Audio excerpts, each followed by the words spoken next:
김무일 TV입니다. 오늘 내용은 하노이에서 만난 작은 천사들입니다. 이 글은 국제로타리 3650지구 월간지 12월 5에 게재된 봉사 내용입니다. 이 내용은 제가 지난 2024년 12월 14일부터 18일까지 5일간 베트남 하노이에서 실시한 국제로타리 3650지구 2024-2025 베트남 어린이 구순 9개월 수술 지원 의료봉사 프로젝트 현지 봉사를 다녀온 소감문입니다. 그 첫 번째 이야기를 시작합니다. 베트남에서의 아픈 기억. 다사다난했던 갑진년 한 해가 서서히 저문다. 예년에 비해 몹시도 분망스럽던 갑진년의 마감을 앞두고 베트남을 다녀왔다. 필자는 과거 베트남전을 치르던 그때 전쟁의 소용돌이 속에서 이 나라의 근세사를 직접 온몸으로 겪은 바 있다. 딱 50년 전인 1975년 4월 30일. 이날은 유구한 역사를 자랑하던 자유 베트남이 월맹 공산군에 의해 함락되며 역사의 뒤안길로 영원히 사라지던 날이다. 나라를 지켜야 할 아군 공군 전폭기가 느닷없이 대통령궁을 폭격하는가 하면 평소 애국을 제창하던 고급 공직자들이 하루아침에 공산주의자들의 앞잡이로 돌변했고, 심지어 대통령 측근의 비서실장과 고위직 공무원들까지도 월맹 공산군의 고정간첩 프락치들이었음이 여실히 드러났던 것이다. 필자는 당시 20대 중반의 나이로 주월 청룡부대 최선봉의 소총 소대장으로 참전했었다. 주월한 국군은 1965년 봄부터 1973년 가을까지 약 8년여에 걸쳐 자유월남 공화국의 자유와 평화를 지키기 위해 참전했었는데 파월 연 병력은 대략 32만 5천 명이었다. 그중 전사자 5,033명과 고엽제 환자를 포함한 부상자 피해는 약 8만 5천여 명에 이르렀으며 현재 생존해 있는 참전 용사는 대략 17만 명가량으로 추산된다. 이후 긴 세월이 흘렀지만 아직도 이들 전상자는 빈고와 고엽제 후유증의 병고에 시달리고 있다. 이때 치렀던 값진 희생과 상흔은 절대 헛되지 않아 당시 외화, 고갈로 인한 국가부도 직전과 월남전에서 기인된 경제특수에 힘입어 참전용사와 현대, 삼성, 대우 등 민간기업체에서 국내로 유입된 외화는 엄청난 금액이었다. 이는 조국 근대화를 위한 두 차례의 경제개발 5개년 계획 목표 달성과 중화학공업 육성, 그리고 고속도로 건설을 비롯한 국내 주요 토목, 건축 사업 등에 쓰여 오늘날 세계 경제 규모 제7위인 조국 번영의 초석이 되었음을 우리는 결코 잊어서는 안 될 것이다.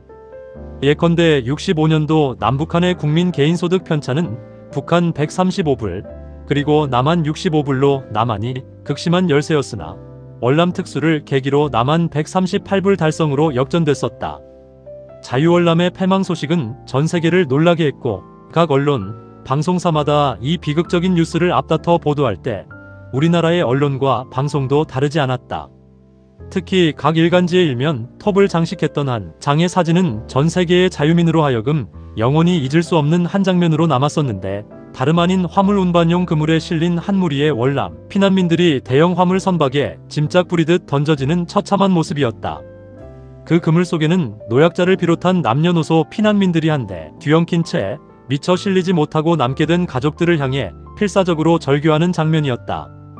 이 그물 속에 실려 탈출에 성공한 피난민들은 온 세상 방방곡곡으로 뿔뿔이 흩어져 생명은 건졌겠지만 이 화물선에 실리지 못했거나 혹은 미처 피난의 기회를 놓친 난민들 대부분은 비극의 보트 피펄 신세가 되어 망망대해를 정처 없이 떠돌다가 비참한 종말을 맞곤 했는데, 이들은 과거 자유 베트남에서 사회적 지도자였거나 또는 상류층 계급의 지식인들이었다. 이유는 간단했다. 공산주의자들의 숙청 목표 제1호는 모두 고급 인력을 포함한 군인, 경찰관 출신 등 고위 공직자들과 부유층, 그리고 그들의 가족들이었고, 이때 처참하게 학살되거나 조국을 등진 상류층 지식인들과 그 가족들은 당시 월남 국민 전체 인구의 약 4분의 1에 해당하는 2천만 명으로 추산된다. 한 나라가 망하는 슬픔은 얼마나 처참할까? 자유 베트남 패망 후 보름쯤 지났을까? 5월의 훈풍이 봄바람을 타던 어느 봄날, 오후 서울 광화문에 있는 S신문사 박정도 기자로부터 다급한 전화가 걸려왔다. 그는 필자와 해병대 임관 동기생으로 주월 청룡부대 수색중대에서 함께 사선을 넘던 전우였다. 월남에서 미스탄이 왔어. 갑자기 무슨 소리야? 낮술했어. 우리 부대 앞에서 레이션과 쌀국수를 팔던 미스탄을 만났단 말이야. 뭐라고, 그거 정말이야? 박 기자의 숨 넘어가는 소리에 필자는 마치 무슨 드라마 대사를 듣는 느낌이었다. 월남에서 미스탄이 오다니? 한동안 도하 신문 일면을 장식하던 화물 운반용 그물에 갇힌 피난민들의 절규하던 모습이 떠올랐다. 정신을 가다듬고 들려온 박정도 기자의 설명은 대략 다음과 같다. 동료 기자들과 점심을 마치고 귀사하던 중 광화문 내거리 건널목에서 웬 낯선 젊은 여자에게 소매 끝을 잡혔다 했다. 그리고 반갑다는 듯 뭐라 말을 붙이며 따라오는데 통 알아들을 수가 없었단다. 그뿐만 아니라 계절에 어울리지 않는 두툼한 옷차림도 범상치 않은 데다가 올망졸망한 서너 명 아이들까지 따라붙어 동료 기자들은 물론 지나던 행인들조차도 이상한 눈초리로 대하는 것이었다. 혹시 실성한 여자가 사람을 잘 못 봤나 싶어 피하려 하는데 계속 쭈이박 하며 따라오는 게 아닌가. 쭈이박? 참 오랜만에 듣는 호칭이었다. 아, 그러면 월남 사람인가? 한국에서는 통상 박중희, 김중희라고 부르는데 월남에서는 유독 쭈이박, 쭈이킴으로 부르던 호칭이 생각났던 것이다. 미군 계급 호칭 캡틴 박, 캡틴 킴과 동일한 호칭법이다. 우리가 베트남에서 전투 임무를 무사히 끝내고 귀국한 지 얼추 5년 정도 흘러 당시 18 내지 19세쯤이었던 앳된 소녀가 이제 20대 중반의 아기 엄마가 되어 나타났으니 몰라볼 만도 했겠다. 신문사 동료들을 먼저 보내고 이들을 인근 제과점으로 데려가 미스탄임을 확인했는데 박중희의 남달리 큰 키가 미스탄의 눈에 쉽게 띄었다고 했다. 기적같은 만남이었다. 당일 퇴근 무렵 함께 참전했던 서정호 중위까지 불러내 미스탄의 눈물겨운 사연을 함께 들었다. 미스탄과 언니 미스 푸엉은 2살 차이의 자매로 부대 앞 작은 국수집을 차려 간혹 치열한 작전이 끝날 때면 잠시 들려 목을 축이곤 했었는데 우리가 귀국 무렵 인근의 한국인 기술자와 각각 장례를 약속한 자매가 한국 아이를 둘씩 낳았다고 했다.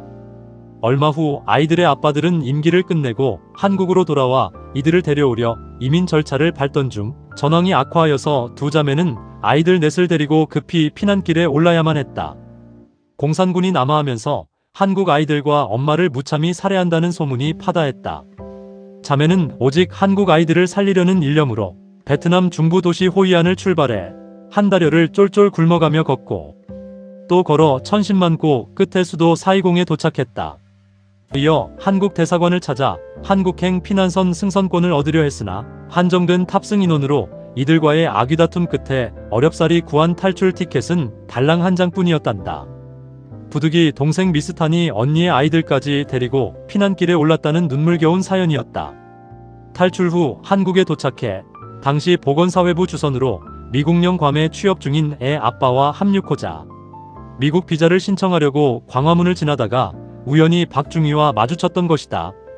우리 소대장 3명은 이들이 무사히 괌으로 떠날 때까지 물심양면으로 정성껏 돌봐주었고 반세기 전 이들의 행복을 빌었던 때를 돌이켜 떠올리며 필자는 근본 3650 지구의 뜻깊은 베트남 의료봉사의 대열에 기꺼운 마음으로 참여했다.